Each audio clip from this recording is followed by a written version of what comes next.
Chers téléspectateurs, Assalamu alaikum wa rahmatullahi wa barakatuh. Bienvenue sur le plateau de notre émission Le Temps de Réponse. Cette émission a pour but de répondre aux allégations à l'égard de l'existence de Dieu. J'ai le plaisir d'accueillir nos deux missionnaires, Mourabi Shamim Saeb et Mourabi Kashif Saeb. Assalamu alaikum wa rahmatullahi wa barakatuh. Wa alaikum salam wa rahmatullahi wa barakatuh. Mourabi Saeb, on se pose bien une question concernant notre univers. Comment notre univers est-il apparu? Qu'est-ce qui requiert plus de foi? Croire qu'il ne provient de rien ou qu'un créateur fut impliqué? L'univers a-t-il vraiment besoin d'un créateur? A'udhu billahi minash shaitanir rajim, bismillahir rahmanir rahim. Le Messie promis, Hazrat Mirza Ghulam Ahmad, paix soit sur lui, fondateur de la communauté musulmane Ahmadiyya, en parlant sur la création de l'univers, il nous dit que si nous examinons de près les phénomènes existants, nous constaterons que l'univers, dans son ensemble, est lié par un système de cause à effet. Et ce système est le fondement de toutes les sciences. Aucune partie de la création ne se trouve en dehors de ce système de cause à effet. Le Messie promis nous dit une cause peut être première, secondaire ou tertiaire. Toutefois, il n'est pas possible que cet enchaînement des causes et effets soit sans fin dans cet univers qui est limité. Nous sommes contraints de reconnaître qu'il doit se terminer en une cause ultime. Et le Saint-Coran, en parlant de cette cause ultime, nous dit à ce propos, A'udhu billahi minash shaitanir rajim, wa anna ila rabbikal muntaha. Wa anna ila rabbikal muntaha. Et que finalement, tout doit parvenir auprès de ton Seigneur. Que cette cause ultime est Dieu. Pourquoi le Messie promet salam fait mention ici que nous vivons dans un univers qui est limité? C'est quelque chose qui a été prouvé aujourd'hui par la science. D'après nos connaissances actuelles, selon la science, l'âge de notre univers est d'environ 15 milliards d'années. Il est évident que si l'âge d'un objet peut être trouvé, peut être déterminé, cela signifie que l'objet n'a pas existé de toute éternité. L'objet n'est pas éternel. Parce qu'on a expliqué que les scientifiques sont d'avis que l'univers est âgé de 15 milliards d'années. Cela démontre clairement que l'univers avait un début. Donc, notre univers n'a pas existé éternellement de toute éternité. Les arguments cosmologiques du Kalam sont des arguments tirés en faveur de l'existence de Dieu et qui est basé au principe de la cause première que je viens de mentionner, que le Saint-Coran fait référence, que Anna ila rabbikal muntaha, que cette cause première est Dieu. Selon cet argument, qui date du 9e siècle environ, mais a été revalorisé à partir de la fin des années 70 par le philosophe William Craig, c'est un argument qui est basé sur la loi de causalité, c'est-à-dire la cause première des choses. Il dit tout simplement que si, premier, tout ce qui commence à exister, comme l'univers, a une cause de son existence.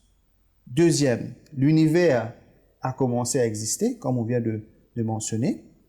Troisième, si le premier et deuxième sont vrais, alors l'univers aussi a une cause de son existence. Donc quelque chose qui a causé l'existence de l'univers. Et le Saint-Coran est très clair là-dessus. Le Saint-Coran nous dit que c'est vraiment Dieu qui en est la cause. Dans l'émission précédente, on a mentionné la cause à effet. Et si nous disons que toute chose a une cause, alors qui a créé ce Dieu? En effet, cette question est présentée comme une objection contre l'existence de Dieu par beaucoup d'athées. Et cela peut sembler très pertinent de poser cette question. Ils disent que si l'univers a besoin d'un créateur à cause de la complexité de l'univers, c'est-à-dire que l'univers est quelque chose de très complexe, donc cela demande un créateur. Alors, Dieu qui est encore plus complexe que l'univers devrait lui aussi avoir un créateur. Cet argument est faux pour plusieurs raisons. Premièrement, L'univers n'a pas besoin d'un créateur seulement à cause de sa complexité. L'univers a un créateur parce qu'avant le début de l'univers, c'est-à-dire avant le Big Bang qu'on va expliquer dans un instant, il n'y avait rien du tout. Avant le début de l'univers, il n'y avait rien du tout. C'est pour cela que l'univers a besoin d'un créateur. L'univers a un créateur parce que l'univers a commencé à partir de rien. Deuxièmement, quelque chose est apparu du néant et cela ne peut arriver par hasard. Pourquoi? Parce que le hasard dépend des différentes possibilités. S'il n'y a pas de possibilité, il n'y a pas de chance que cette chose arrive. Par exemple, lorsque vous jetez un dé à 6 faces, vous pourriez tomber sur le chiffre voulu par chance. Mais comment tomber sur un chiffre alors qu'il n'y a même pas de dé? Donc l'univers ne peut pas être apparu du néant par chance ou par hasard, parce qu'il n'y avait tout simplement rien. Il n'y avait aucune possibilité pour que la chance puisse opérer. Il n'y a donc qu'une explication pour l'origine de l'univers, un créateur qui a tout conçu, pas le hasard. Une maison ne peut pas être construite par hasard ou par chance, sans les matériaux nécessaires. Maintenant, suivant cette même logique, si une maison existe déjà, combien de maçons sont nécessaires pour la construire? Aucun. Pas besoin. Parce qu'il existe déjà. Donc Dieu n'a pas de cause parce qu'il n'a pas de commencement. Il a toujours existé. Il est éternel, sans début et sans fin. Enfin, on doit se poser la question, est-ce que c'est insensé de croire en un être éternel? Prenons l'exemple de cette table. On l'a sans doute achetée dans un magasin quelconque. Et avant cela, un charpentier ou ébéniste l'a sans doute construit, fabriqué. Et avant cela, cette table est en bois, est fabriquée de bois. Et ce bois provient d'un arbre, n'est-ce pas? On pourrait se demander avant cela, l'arbre était une graine qui a germé de la terre. Et avant, cette graine provient d'un autre arbre. Bon, on pourrait remonter cette chaîne d'événements jusqu'à retourner à l'origine de l'univers. C'est ça la loi de causalité, de cause à effet. On peut remonter la chaîne jusqu'à l'origine de l'univers et là on peut encore poser la question et avant. Bon, à un moment, quand on va remonter cette chaîne, on va arriver jusqu'au début de cette chaîne. Cette chaîne de cause à effet ne peut pas s'étendre éternellement dans le passé.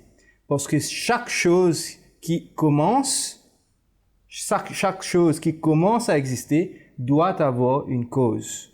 Si elle n'a pas de cause, cela voudrait dire qu'elle s'est créée elle-même. La chose, si elle n'a pas de cause, cela voudrait dire qu'elle s'est créée elle-même. C'est auto-créé. Pour que cette chose se soit créée par elle-même, elle devrait exister et ne pas exister en même temps. Et c'est quelque chose d'impossible. Donc, l'univers doit avoir une cause qui n'a pas été causée, c'est-à-dire un être tout-puissant, éternel et infini qui a commencé la chaîne d'événements qui mène jusqu'aujourd'hui. Et Zahir Seb, cette question, qui est la cause de Dieu ou qui a créé Dieu? De nos jours, c'est une question qui est posée à maintes reprises et qui est présentée comme un argument extraordinaire en faveur de ceux qui ne croient pas dans l'existence de Dieu.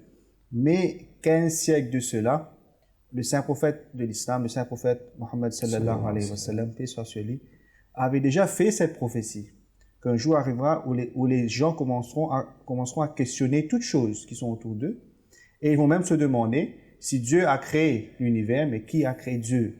Donc c'est cette façon de penser, le prophète sallallahu alayhi wa sallam avait déjà prophétisé ce qu'on voit aujourd'hui dans la société. Kashif Seb, comme vous l'avez expliqué, toute chose qui commence à exister doit avoir une cause. Pourquoi l'univers ne peut pas être éternel? En effet, c'est une question valable. Pourquoi l'univers ne peut pas être éternel? un univers qui a toujours existé. La seconde loi de la thermodynamique et la théorie de l'entropie excluent cette possibilité. Si l'univers avait réellement existé pendant une période infiniment longue, scientifiquement parlant, son entropie et la mesure de son désordre moléculaire aurait atteint sa valeur maximale. C'est-à-dire, l'univers aurait subi une mort par la chaleur. Le fait que l'univers ne soit pas mort de cette façon implique qu'il ne peut pas avoir duré toute l'éternité. Zaïseb, dans des termes simples, comparons l'univers en entier à cette chambre, à ce studio, à cette chambre. D'un côté, par exemple, la température de la chambre est de 100 degrés et de l'autre côté, la température de cette chambre est de 0 degrés. La seconde loi de la thermodynamique nous explique que nécessairement, obligatoirement, il y aura un transfert d'énergie d'un côté vers l'autre côté de la chambre pour rétablir l'équilibre énergétique dans cette chambre. Arrivé un moment, la température ambiante de la chambre sera uniforme et il n'y aura plus de transfert d'énergie qui est essentiel pour le maintien de la vie. Si cette chambre a existé éternellement, elle aurait déjà arrivé à son entropie, où aucun transfert énergétique ne serait possible. Nous constatons que tel n'est pas le cas pour l'univers. On constate toujours le transfert des énergies, donc ce qui signifie que l'univers n'a pas existé éternellement. Jazakallah Shamsad. Est-ce que les faits scientifiques mentionnés dans le Saint-Coran, ils sont exacts? Que nous propose le Coran sur l'univers? Tout d'abord, il faut savoir que les différentes théories à propos du fonctionnement de notre univers évoluent à mesure que notre science progresse. Certaines sont prouvées fausses, tandis que d'autres sont reconnues comme des faits. L'expansion de l'univers, par exemple, est acceptée comme un fait établi par la communauté scientifique. Einstein avait trouvé cette expansion à travers le calcul, mais il l'a supprimée artificiellement parce que l'idée d'un univers en expansion non statique paraissait aberrante à l'époque à Einstein. Einstein reconnaîtra plus tard avoir fait la plus grosse bêtise de sa carrière. En cosmologie, l'expansion de l'univers est le phénomène selon lequel les galaxies distantes semblent s'éloigner les unes des autres.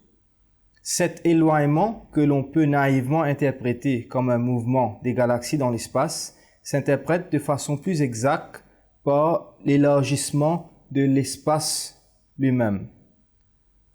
Donc les objets célestes sont donc amenés à s'éloigner les uns des autres à travers l'élargissement de l'espace elle-même.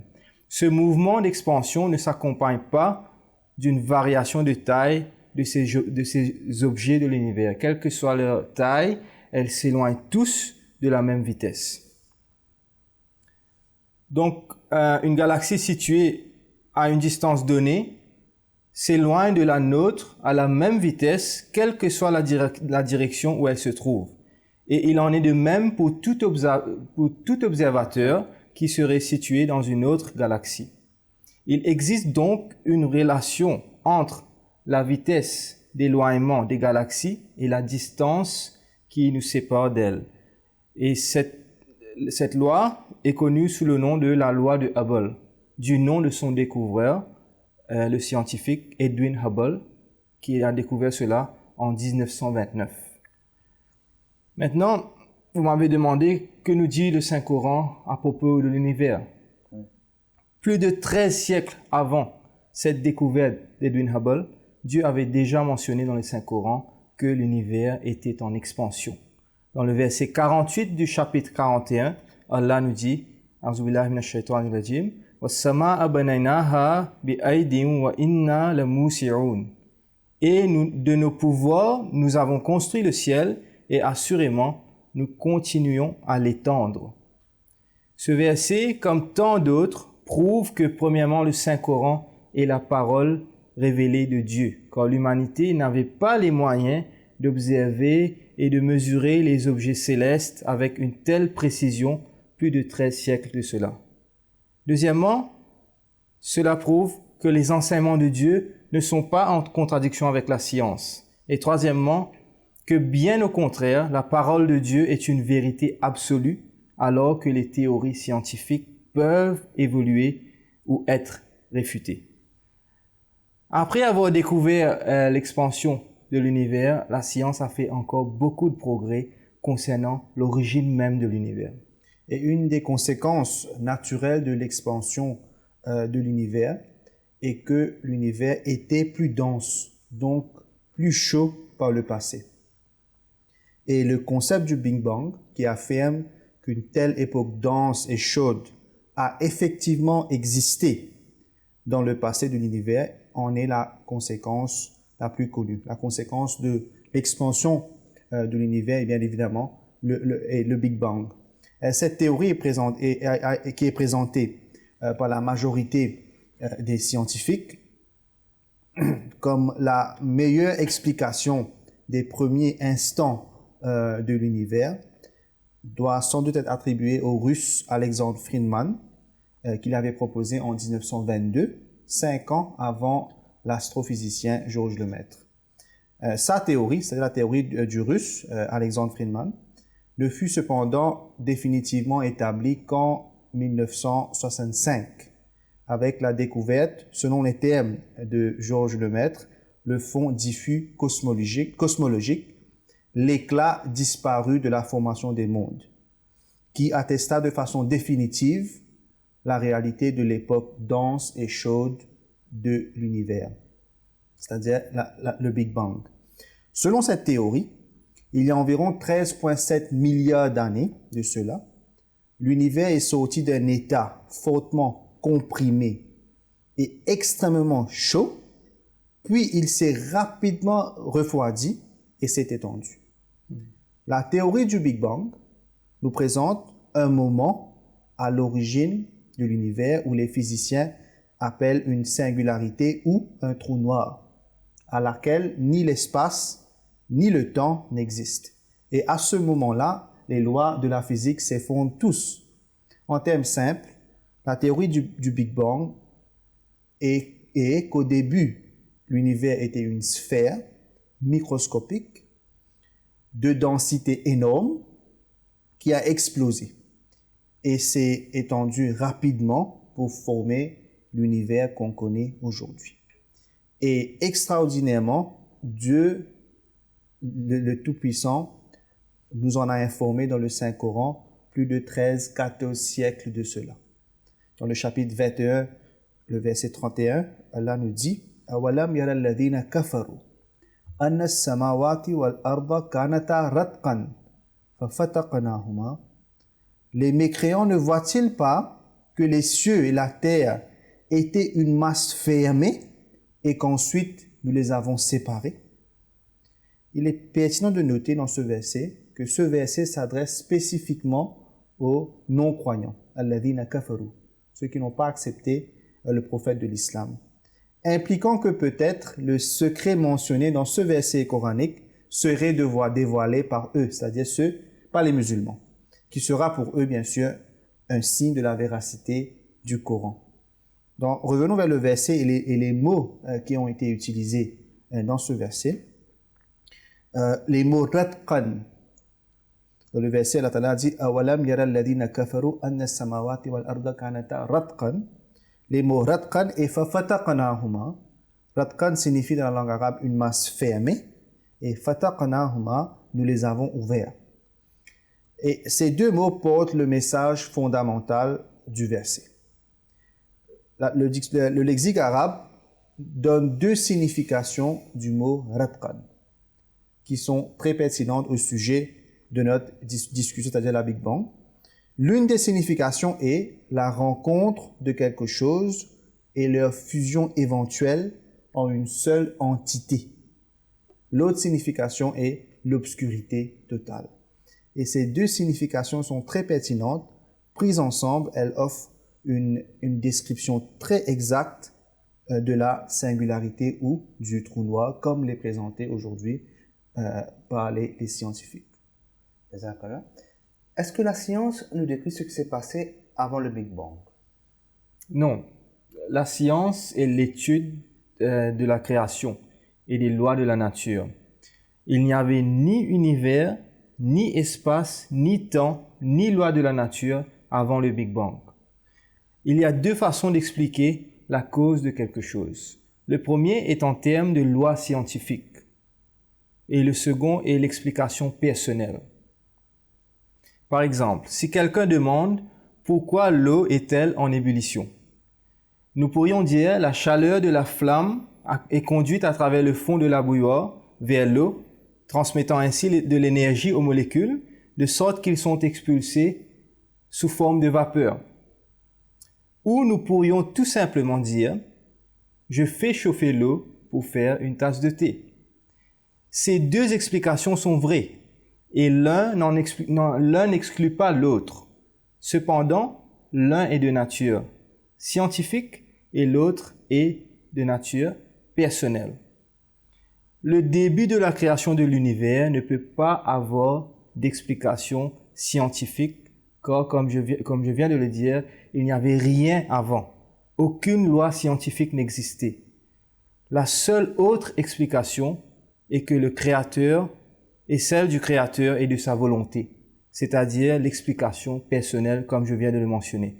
C'est ce que nous dit Dieu concernant la création de l'univers dans le Saint-Coran chapitre 2, verset 118. Allah nous dit « Badi'u samawati wal ard wa idha qada amran fa innama yaqulu lahu kun fayakun » L'originateur des cieux et de la terre, lorsqu'il décrète une chose, il n'a qu'à dire « soit » et elle commence à être. C'est la seule explication qu'il peut y avoir avant le Big Bang. Comment tout a commencé. La cause première, c'était seulement la volonté de Dieu. Et le futur de l'univers, ça nous réserve quoi, mon Abissel? L'une des théories ayant trait à l'expansion de l'univers prédit que l'univers ainsi créé continuera de s'agrandir à jamais. Les autres revendiquent que l'expansion de l'univers sera à un certain moment donné renversée, car l'attraction gravitationnelle interne aura finalement le dessus. Éventuellement, toutes les matières seront à nouveau aspirées pour former peut-être un autre trou noir gigantesque, comme nous l'a indiqué Shamim Saheb plus tôt. Ce dernier point de vue semble être soutenu par le Saint-Coran. Lorsque nous parlons de la première création de l'univers, le Coran décrit clairement sa fin, qui se termine en un autre trou noir, reliant ainsi la fin à ses débuts, complétant ainsi le cercle de l'histoire du cosmos. Allah déclare dans le Saint-Coran, chapitre 21, verset 105, « Yawma natwi as-samaa ka-tayyi as-sijli lil-kutub » Rappelez-vous du jour où nous enroulerons les cieux comme on enroule les rouleaux de papier. Le message de ce verset est très clair. L'univers n'est pas éternel. Il parle d'un avenir où les cieux seront enroulés à l'instar des rouleaux de papier. Lorsque les scientifiques décrivent la formation d'un trou noir, cela ressemble beaucoup à la description que nous donne le Coran dans le verset que je viens de citer. Le verset continue ainsi, Allah dit « Comme nous avons commencé la première création, ainsi nous la répéterons. Une promesse qui nous engage, en vérité, nous l'exécuterons. » Donc, suite à l'effondrement éventuel de l'univers dans un trou noir, ici nous avons la promesse par Allah d'un nouveau commencement. Dieu créera à nouveau l'univers, tout comme il l'a fait avant. L'univers effondré émergera à nouveau de l'obscurité et tout le processus de la création recommencera ainsi. Jazakallah Kachif Seb, Jazakallah Shamim Seb pour vos brillantes interventions. Ça ramène cette émission à son terme. D'ici à la prochaine fois, Assalamu alaikum wa rahmatullahi wa barakatuh.